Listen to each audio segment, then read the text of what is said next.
talks, what I like to do is, I think the interest and what's in the heads of the people in the audience are better than what I guess they might be. So I usually say, well, let me have your questions, and I'll answer your questions, and usually that fills the evening very, very, very nicely.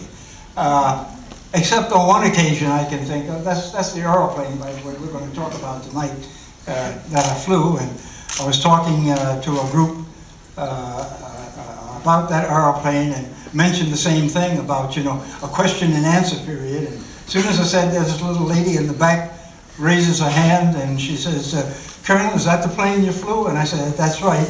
And she says, I have a question. How did you go to the bathroom? That took up a lot of the evening, Didn't get to talk about the plane very much. It took an awful lot of the evening, but it's an interesting story, though, I can tell you about it. Especially when you're over enemy territory and there's flak popping around you all over the place like that, and all of a sudden you say, I gotta go. It's wild. But anyway, I'm going to break this down in just two segments. One is the first United Air Force Fighter Gunnery Meet that was held in Las Vegas, Nevada in 1949. And secondly is the trophy that was awarded to the winners. Sometime in the year or latter part of 1948, Hoyt Vandenberg, who was then the commanding general of the United States Air Force, said that I would like to have a inter-Air Force competition among my fighter pilots, and let's determine who are the best fighter pilots in the whole Air Force that I have here.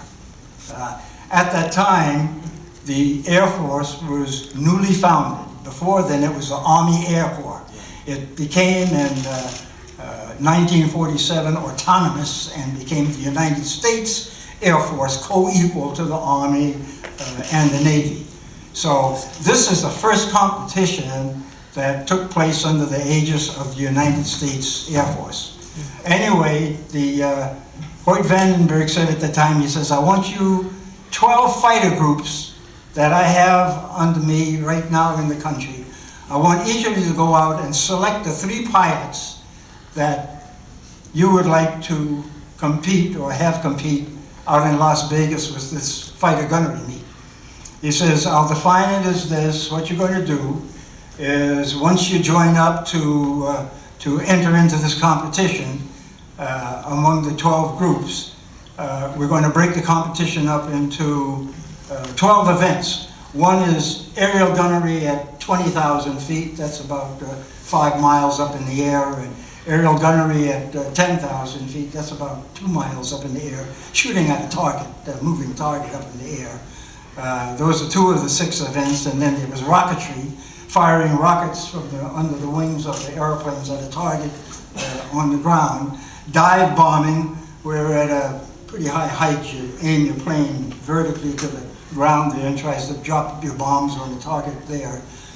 Skip bombing, and skip bombing where there's a target low to the ground and you're actually flying very, very close to the ground, and you drop your bombs and you actually skip it into the target.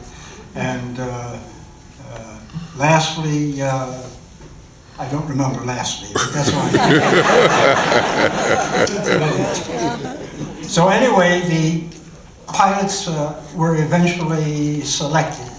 I'd like to mention that among the 12 fighter groups that were in the country at the time, one of the fighter groups was the 332nd Fighter Group stationed in Columbus, Ohio, or a little bit south of Columbus, Ohio. Better known among us is the Tuskegee Airmen. And that term, the Tuskegee Airmen, it wasn't known at that time. Tuskegee Airmen name didn't come into being until 1972, when a fellow by the name of Charles Francis wrote a book about the history of the African-American aviators in World War II. And for want of a name, he said, well, all of these guys were trained in Tuskegee, Alabama, at Tuskegee Army Airfield. I'll call it the Tuskegee Airmen. So that's how that happens to get about. It's not an official name. It's a name that was brought about by the author of this book, but as you can see, it took hold, and we all use it today as the generic term for the African Americans who were trained in the Air Corps and the Air Force back during World War II and up until 1949. Anyway, that sets up the events, and there are the planes that the three of us flew, and that's the desert, about 60 miles northwest of Las Vegas in an area called Frenchman Flats. And that's where we performed most of those missions, 6 missions that we talked about. As far as the Tuskegee Airmen were concerned, or the 332nd Fighter Group, all of the pilots and all of the squadrons, the 3 squadrons that they were in, went down and had a little shootout down in Florida, Eglin Field, Florida. And from that, they took the scores from these, from that performance and selected the 3 pilots to go out to Las Vegas to compete with the rest of the Air Force, and a spare pilot. And that spare pilot was an event that the regular 3 pilots could not complete their missions for some reason. I had mentioned what a small world this is, because I remember I'm a native New Yorker, and I came here to Michigan in 1976, and after which, when I retired in 1988, I decided to make this my home. I enjoy it more than New York, and this is where I continue. Anyway, I remember at my first meeting with the Tuskegee Airmen at that time, they wanted me to stand up and mention something about my experience with the service. And I says, well, you probably hadn't heard of it, but you know, the 332nd won the Top Gun contest. It wasn't called Top Gun at that time, but they won the contest that is known now as Top Gun. And a gentleman came over to me and he said, well, gee whiz, he said, do you have any documentation on that? So I said, no. I said, it came out in a magazine called the Air Force magazine. So he says, anyway, he introduced himself. When you get to be 89 years old,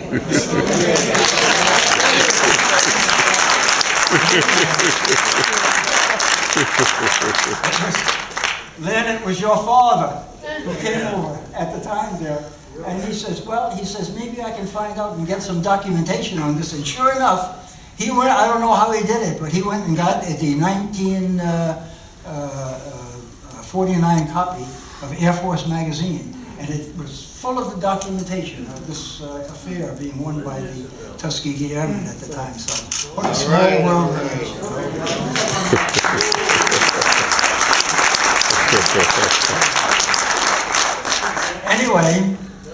Anyway, we went out to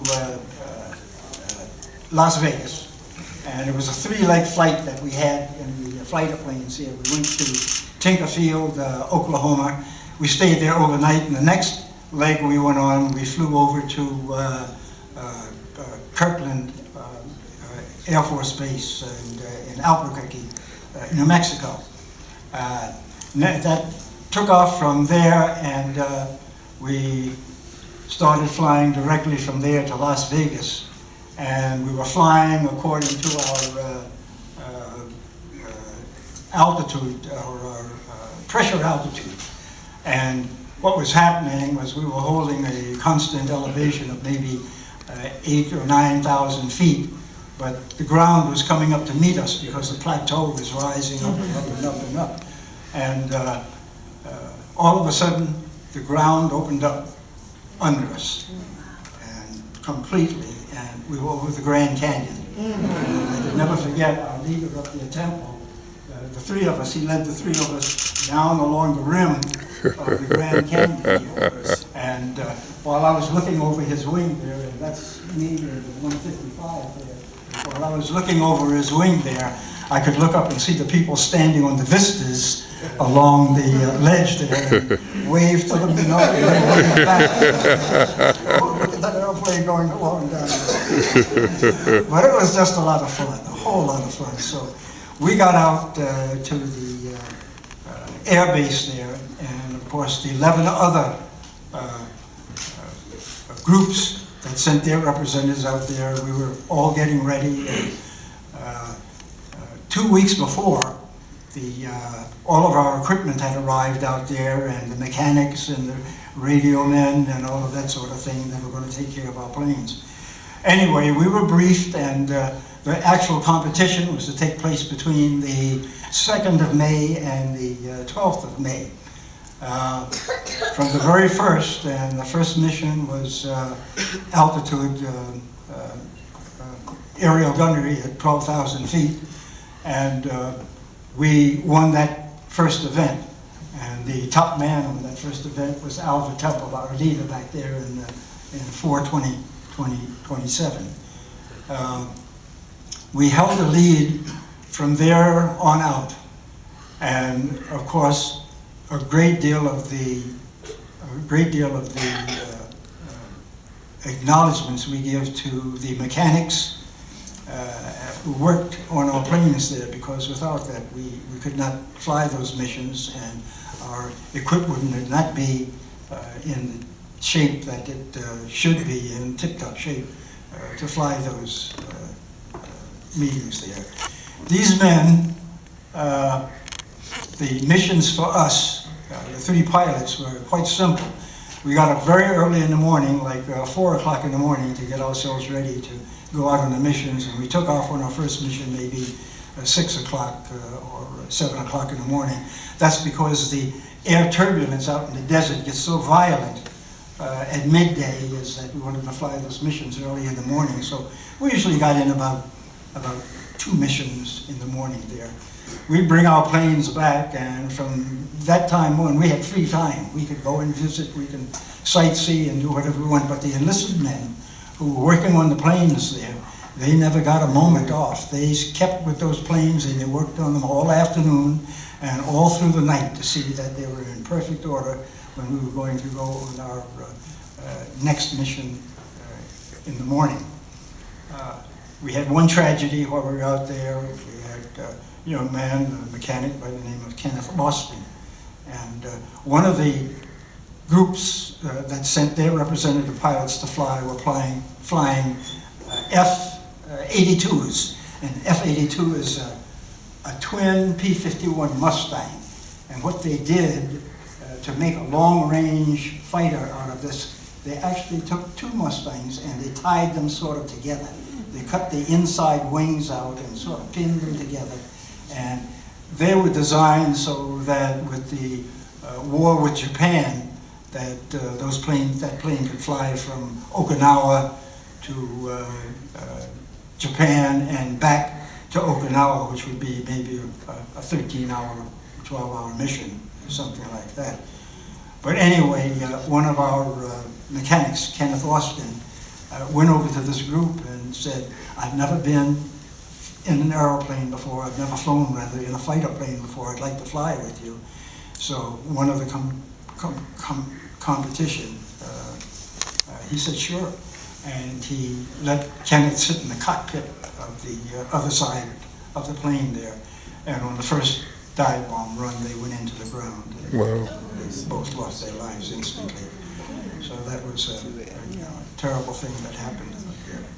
But anyway, soon after that, the winners were announced of the competition, and it was the first time that the mechanics and the enlisted men who worked so diligently on these planes could, get off and see some of the sights in Las Vegas. The only gambling establishment there at the time and big hotel was Bugsy Siegel's Flamingo. Bugsy Siegel. And these guys got spick and span, cleaned up real nice, and, you know, they went in, and they were met at the door by security, and they were asked to leave. Las Vegas was still quite a prejudiced town, and observed, you know, rule of segregation. Ironically, the banquet to honor the combatants in the affair there was held at the very same hotel the next day, so we were all eating at the hotel and had a big banquet with the commanding general from Washington there and that type of thing. But I guess the hotel management wasn't about to kick out the commanding general of the Air Force, some of the senators and representatives that were out there at the time.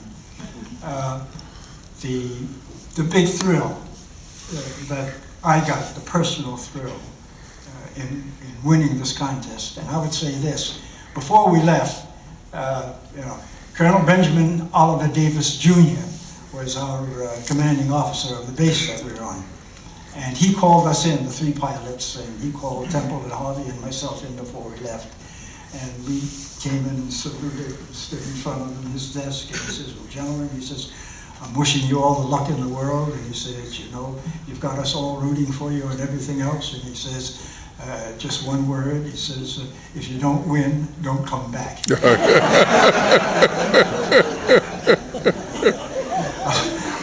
A lot of people use that to say, boy, that General Davis must have been a cruel son of a gun. That was his sense of humor. That was his sense of humor. And we did come back, and we did come back as winners, and the thing that we were so proud about, and you know, we felt the support, not the weight, but we felt the support of the African American community in us going out there. And one of the reasons was being is that when the Air Force, or when charges were being brought to have the Air Force accept blacks as trainees, as aircrew members, one of the excuses that the Air Force gave was a World War I study of the performance of African American soldiers in the battle at the time.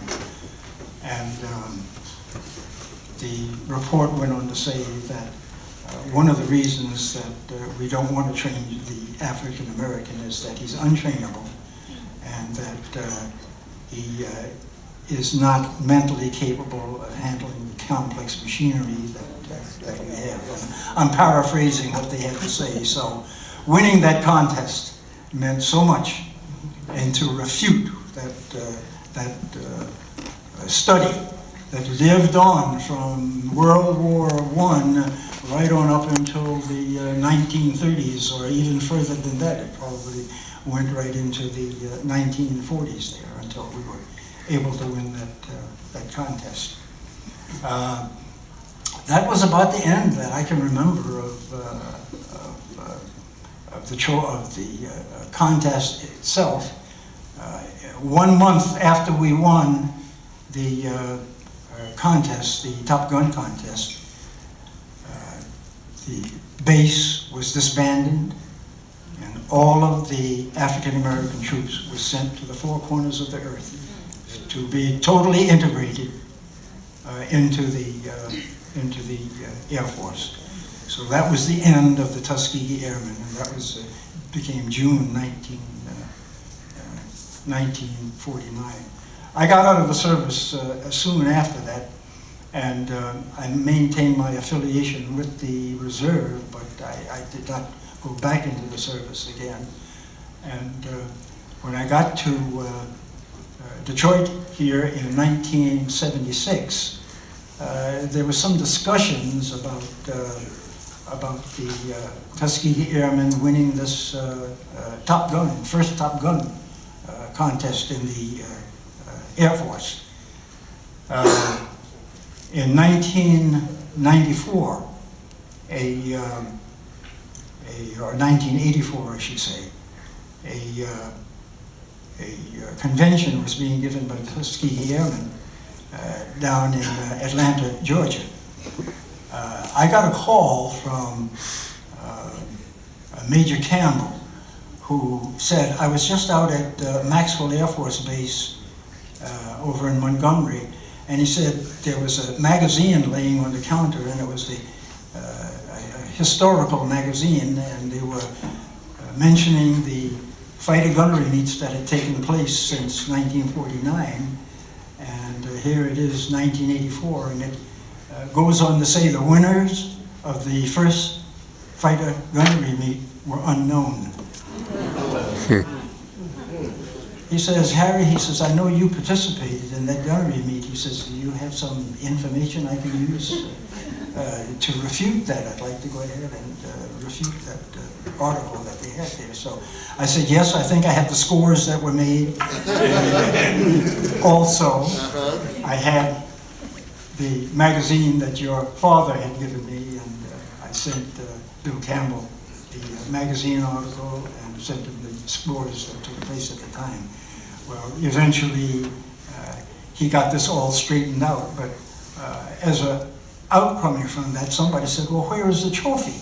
And this trophy was supposed to be like a loving cup, a floating trophy. It goes to the next, well, these events were to take place every 2 years, so the next year, 2 years, they were supposed to put the new winners' names on the trophy, and then 2 years after that, the new winners. But this first trophy that they had there, it disappeared.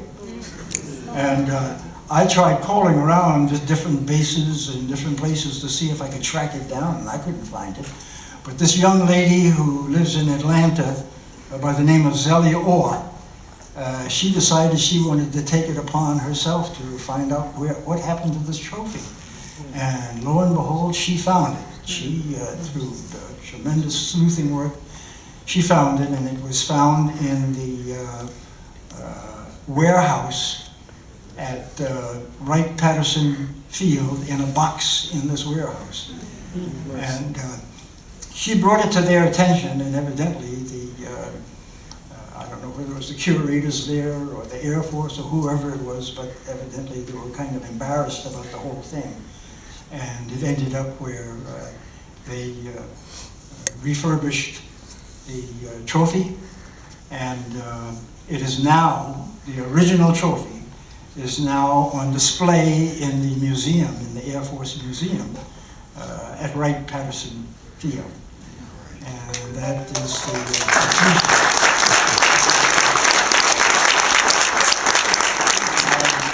Andrew, I just was going to say, I don't know if I missed anything. Anybody have a question that they want to ask about that? Well, that's interesting. Does anyone have any questions out there in the audience for Lieutenant Colonel?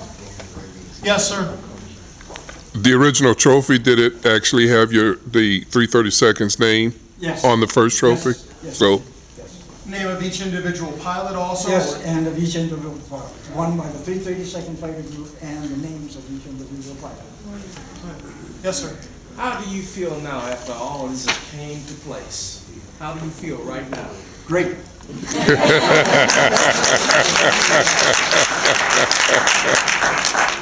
All right. On that note, please give another round of applause, Lieutenant Colonel Harry Stewart.